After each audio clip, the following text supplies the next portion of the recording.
త్వరలో మీరు మాకు దూరం అవుతారని తెలిసింది. అందుకే చాలా దూరం నుంచి మేము చూడటానికి వచ్చాను. వీళ్ళందరినీ మీరు చూసి నచ్చారని చెబితే వీళ్ళ పెళ్లిళ్ళకి ఇబ్బంది ఉండదు.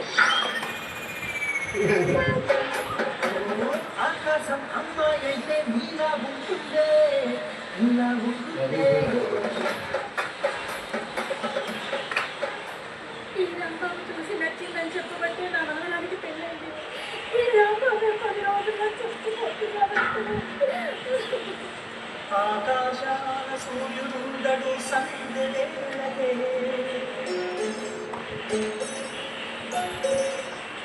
పాపం గిట్రా ఎలా జరిగింది మరే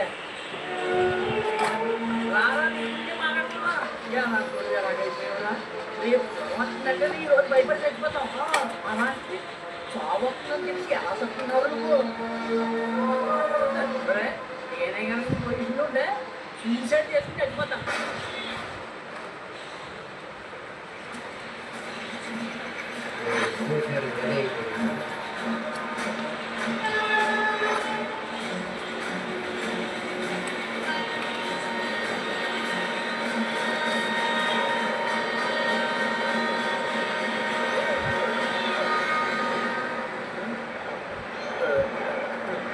నన్ను ఎందుకు కాపాడారు సార్? ఎందుకు చావాలనుకుంటూ? ముందే క్లైమాక్స్ తెలిసిపోతే 2 గంటలు సినిమాయే బోర్ కొట్టేస్తుంది సార్.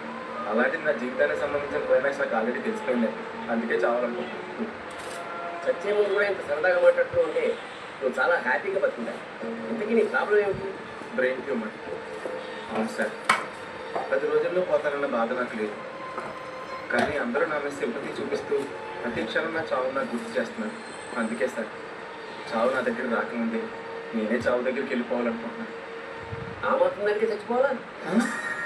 ఆ మాత్రమా? నిండు 100 ఏళ్ళు బతకాల్సిన నేను 10 రోజుల్లో చచ్చిపోతానంట సార్. ఇవాళ నువ్వు పోతావు, రేపు ఇంకోటి పోతాడు. ఎవడైనా చచ్చిపోవాల్సిందే. ఎవ్వడం శాశ్వతం కాదు. చచ్చేదాకా బతకడం కాదయా, చచ్చిన తర్వాత కూడా బతకాలి. అది ఇంకేంటి త్వరలో నేను చచ్చిపోతాను. ఏం సార్ మీరు అనేది?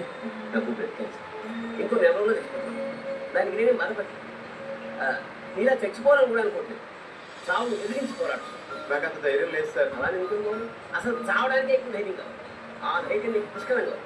దాంతో నాకు ఉపయోగపడే పనులు చేయి. ఈ 10 రోజుల్లో నేనేం చేయగలను సార్? 10 సెకండ్లు నేను నిన్ను కాపాడను. ఇంకా నేను వయసు పైబడ్డమని నీకు వయసు ఉంది, కండబలం ఉంది. నీకున్న 10 రోజుల్లో ఎంతమందిని కాపాడగలవాలి? ప్రవహించే నది చివరికి ఉప్పునీటిలో తెలుసుకునే దారు నన్ను